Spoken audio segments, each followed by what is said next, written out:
Assalamualaikum warahmatullahi wabarakatuh. Kembali lagi bersama saya Rika Saputri. Di video kali ini kita akan membahas tentang materi falsafah dan paradigma keperawatan. Oke, kita langsung saja. Jadi, apa itu falsafah? Jadi, kalau menurut KBBI itu adalah teori yang mendasari alam pikiran atau suatu kegiatan. Jadi ini merupakan dasar dari sebuah pikiran atau kegiatan ya. Jika dilihat menurut WJS Purwadarminta, falsafah itu merupakan pengetahuan dan penyelidikan dengan menggunakan akal budi mengenai sebab-sebabnya, azas-azasnya, hukumnya ya. Jadi falsafah ini bisa mengenai tentang pembenaran atau arti adanya sesuatu tersebut ya. Sedangkan untuk falsafah keperawatan itu merupakan pandangan dasar tentang hakikat manusia dan esensi keperawatan yang menjadikan kerangka dasar dalam praktek keperawatan ya. Itu kalau menurut Hidayat 2007 ya. Tapi kalau misalnya secara umumnya itu falsafah keperawatan merupakan keyakinan perawat terhadap nilai-nilai keperawatan yang menjadi pedoman dalam memberikan asuhan keperawatan. Kita itu kan sebagai perawat itu mempunyai ASKEP ya. Jadi ASKEP itu senjata kita atau laporan kita sehari-hari ya. Nah, ASKEP itu mempunyai dasar-dasar atau nilai-nilai keperawatan yang bisa kita jadikan pedoman. Nah, itu adalah falsafah keperawatan. Adapun beberapa keyakinan yang harus dimiliki seorang perawat dalam melakukan atau memberikan asuhan keperawatan, yaitu pertama manusia, keperawatan, tujuan ASKEP, terus proses keperawatan, terus perawat bertanggung jawab dan bertanggung gugat, dan terakhir itu pendidikan keperawatan. Jadi sebelum kita melaksanakan ASKEP atau asuhan keperawatan, kita itu memiliki beberapa keyakinan ya. Di antaranya yang sudah kita sebutkan tadi, manusia, perawatan, tujuan, proses, tanggung jawabnya, serta pendidikannya. Adapun paradigma keperawatan itu kalau menurut Devkes ya adalah hubungan teori-teori yang membentuk susunan dan mengukur apakah teori itu berhubungan satu dengan yang lainnya sehingga bisa menimbulkan hal-hal yang perlu diselidiki. Jadi dalam keperawatan itu ada yang namanya paradigma juga ya. Di paradigma ini merupakan hubungan dari beberapa teori yang ada di keperawatan seperti itu ya, yang bisa kita lakukan penyelidikan ya. Ini lanjut ada unsur-unsurnya berupa ada klien atau manusia, keperawatan, terus sehat sakit, lingkungan ya. Jadi 4 unsur paradigma keperawatan ini saling berkaitan ya, seperti itu ya. Jadi lingkungan itu mempengaruhi sehat sakitnya manusia, keperawatan bisa mempengaruhi juga untuk sehat sakit manusia, karena kan perawat juga kan bisa menyembuhkan atau sebagai perantara untuk menyembuhkan manusia ya, seperti itu. Adapun keperawatan itu merupakan suatu proses atau suatu bentuk layanan kesehatan profesional yang merupakan bagian integral dari layanan kesehatan yang didasarkan pada ilmu dan kiat keperawatan.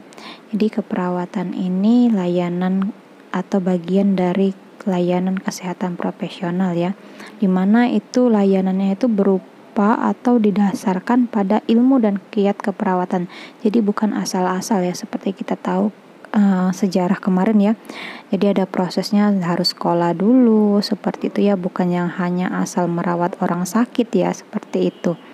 Lanjut itu layanan biopsikososio dan spiritual komprehensif yang ditujukan bagi individu, keluarga, kelompok dan masyarakat baik sehat maupun sakit. Jadi di sini kita itu melakukan keperawatan itu secara menyeluruh ya, seperti itu. Dalam artian menyeluruh di sini adalah kita itu merawat bukan hanya fisiknya.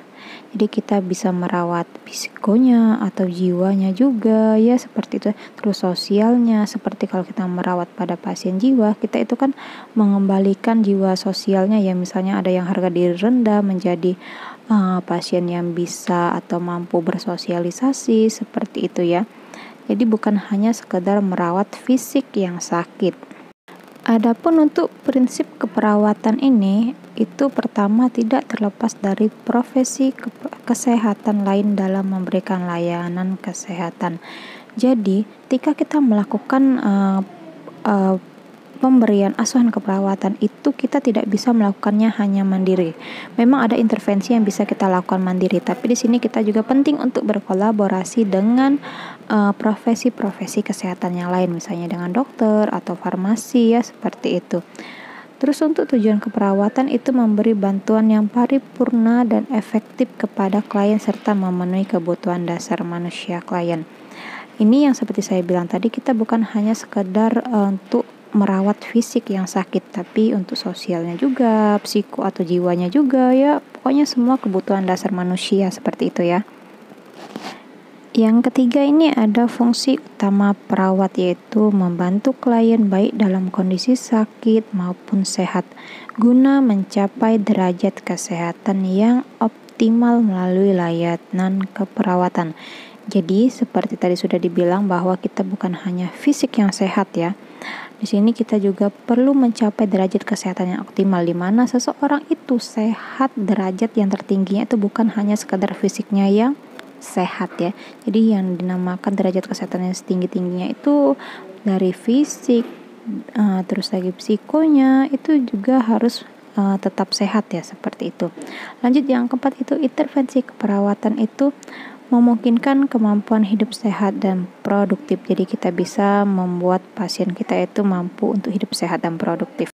Paradigma yang berikutnya yaitu manusia. Manusia itu mempunyai sifat yang unik dan karakteristiknya pasti berbeda-beda ya. Seperti kita ya, antara si A dan B itu pasti mempunyai keunikan sendiri atau karakteristik sendiri ya, tidak bisa disamakan ya. Dan di sini juga manusia itu sebagai makhluk yang holistik. Jadi kita menganggap atau memenuhi segala kebutuhan pasien kita tuh bahwa pasien kita tuh adalah makhluk yang holistik. Jadi kita harus bisa memenuhi segala kebutuhan dasar manusianya secara holistik. Bisa dilihat di sini ya, secara holistik itu manusia sebagai makhluk biologi, manusia sebagai makhluk psikologi, manusia sebagai makhluk sosial, dan manusia sebagai makhluk spiritual ya. Sudah tahu ya arti-arti masuk di sini ya, biologi, psikologi, sosial, dan spiritual ya.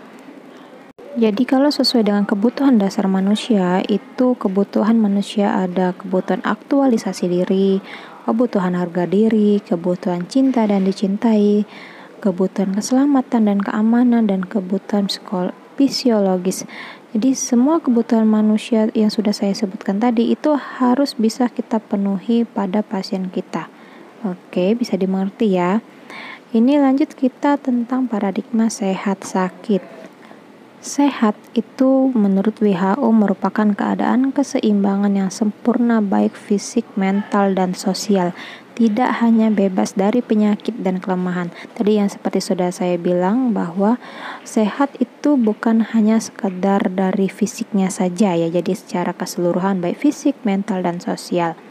Lanjut, sakit adalah adanya gejala persepsi tentang keadaan sakit yang dirasakan dan kemampuan beraktivitas sehari-hari yang menurun.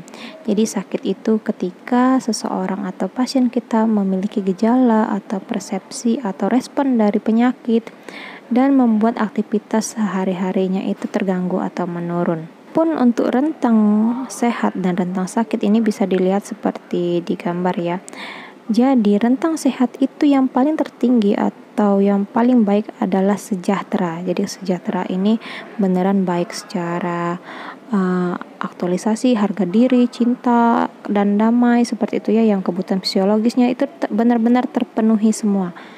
Terus di sini juga ada sehat sekali, sehat normal, setengah sakit, sakit kronis, dan mati.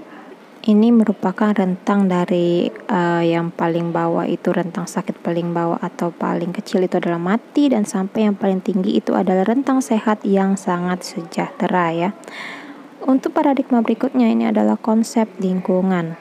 Adapun faktor yang mempengaruhi sehat dan sakit itu adalah keturunan, lingkungan, dan layanan kesehatan, perilaku. Jadi ini keempat faktor yang saling berkaitan ya, seperti itu ya. Lingkungan ini merupakan suatu paradigma di mana memandang bahwa lingkungan fisik, psikologis, sosial, budaya, dan spiritual itu dapat mempengaruhi kebutuhan dasar manusia. Selama pemberian asuhan keperawatan ini, kita sebagai perawat itu harus bisa meminimalkan dampak atau pengaruh yang ditimbulkan oleh penyakit atau yang bisa memperparah penyakit tersebut ya, sehingga tujuan asuhan keperawatan kita itu bisa tercapai.